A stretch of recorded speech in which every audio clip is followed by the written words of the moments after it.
Have you, or someone you know, ever had sex with a client, boss, business partner, and how did it turn out? It was going great. Then we decided to go see Coldplay together. She was my boss's boss. Her boss found out and she was forced to resign.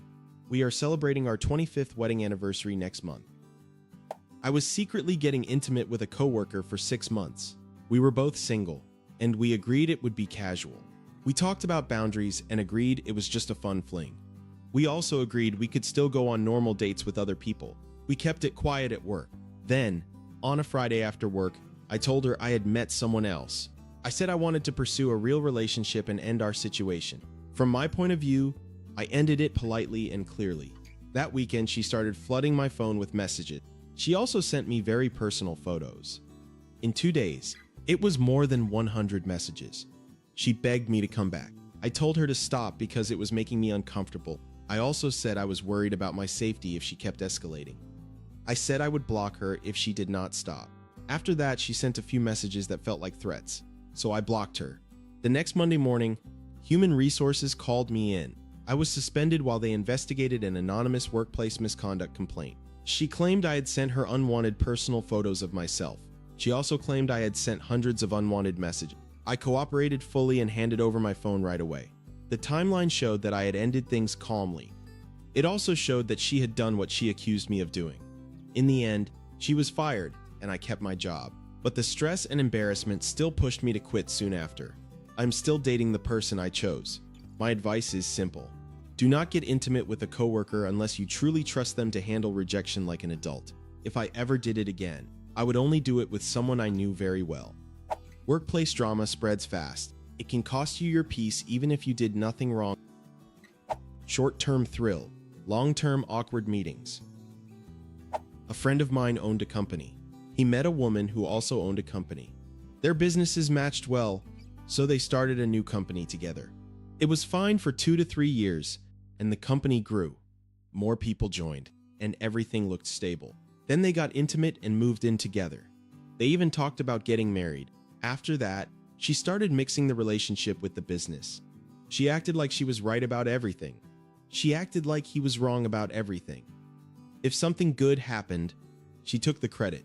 If something bad happened, she blamed him. I'm not exaggerating. I watched it happen myself. The relationship crashed and burned. The business crashed and burned. Everyone working there lost their jobs. My friend needed more time to recover than the time he spent in that relationship. I dated my customer for 2 years. We broke up. I lost the account. I still think it was worth it. It usually ends in one of 2 ways: a wedding, or a very awkward human resources meeting. Years ago, I worked at a pizza place. I was 19 and my boss was 27. We got intimate 2 times. She even told me it was the best time she had ever had. Not long after, she ended things with her boyfriend. After that, we agreed to stay friends and not do it again. We stayed friendly for years, and nothing else happened between us. A few years later, I was working somewhere else. My older brother was dating a woman I had never met. He was trying to end the relationship by avoiding her calls and messages. She kept calling our house, looking for him. My mother usually answered and tried to calm her down. One night, the phone rang and she was crying. I was blunt and told her to take the hint. Right away, I felt mean. I apologized and said I would listen if she wanted to talk. We talked on the phone for about half an hour. She said she wanted to stop by and drop off my brother's things.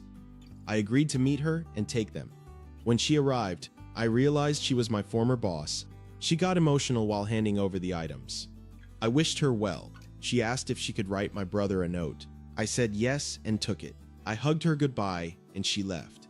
When my brother came home, I told him what happened. I did not mention that I already knew her. I did not want to make the situation even messier. The next day, my brother got angry and showed me the note. The note said he treated her terribly. It said he had no respect or compassion. It also called him selfish and unreliable. Then came the twist.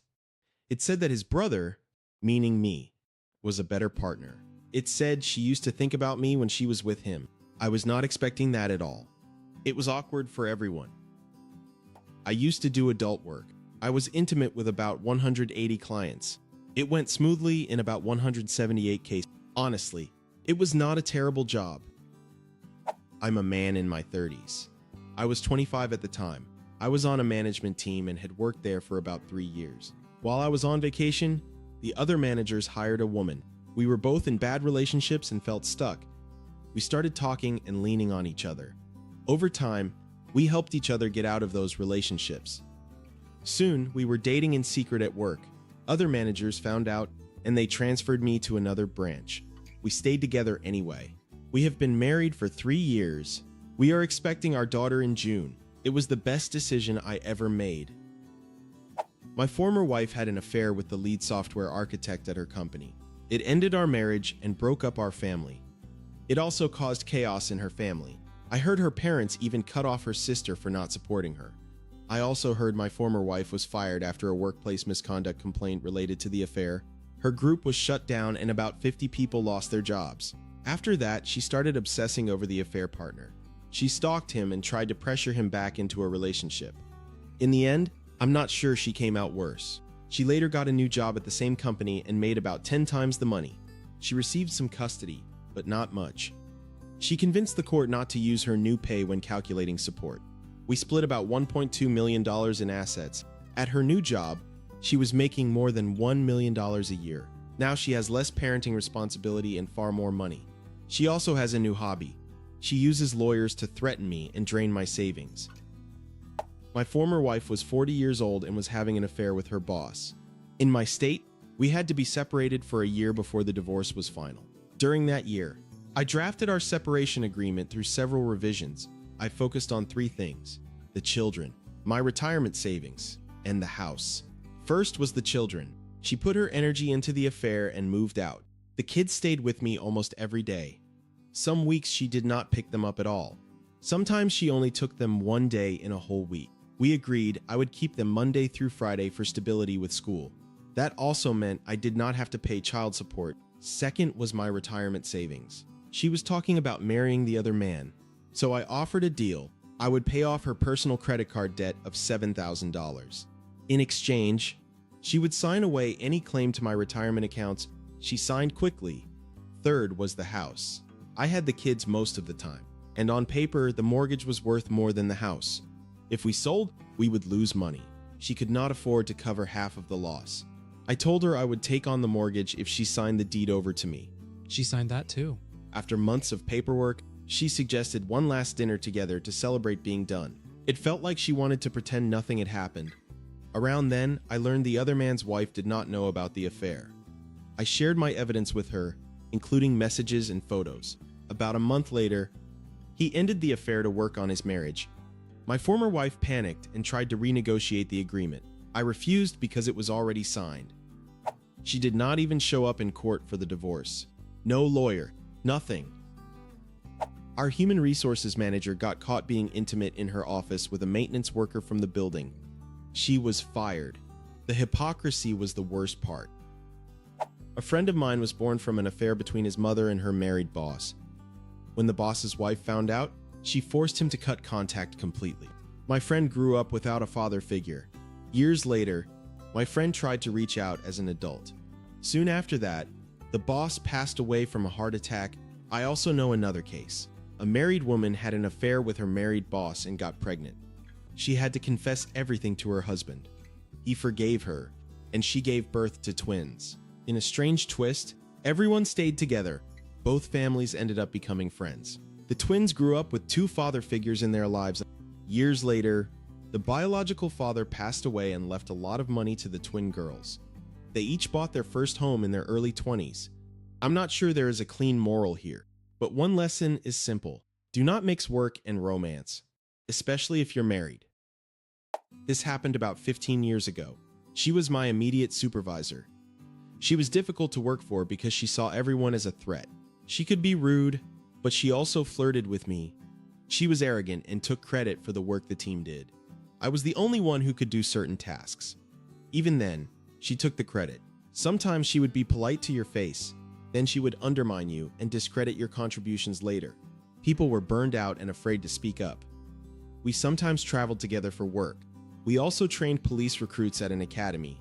I did the teaching and she sat in the back and still took the credit. Upper leadership could see through her nonsense, but they still tolerated her. We wanted her gone. Believe it or not, my wife told me to take one for the team. We had a semi-open relationship. My supervisor was not unattractive, and I had wondered about it. On a work trip, she was the one who initiated. It was surprisingly good. Back at the office, I did not tell anyone directly. I only hinted to one person who was known for not keeping secrets. A few days later, Human Resources opened an investigation. I did not lie during the investigation. Soon after, she was transferred to another program. Office morale improved almost instantly. People stopped walking on eggshells. It became a great place to work. Even the program manager said it was amazing how one personality could poison an office. We had been saying that for more than a year. Later, she was fired for years of time card fraud. It turned out she had been doing it for a long time. She was also fired for stalking a state trooper. So in the end, it worked out.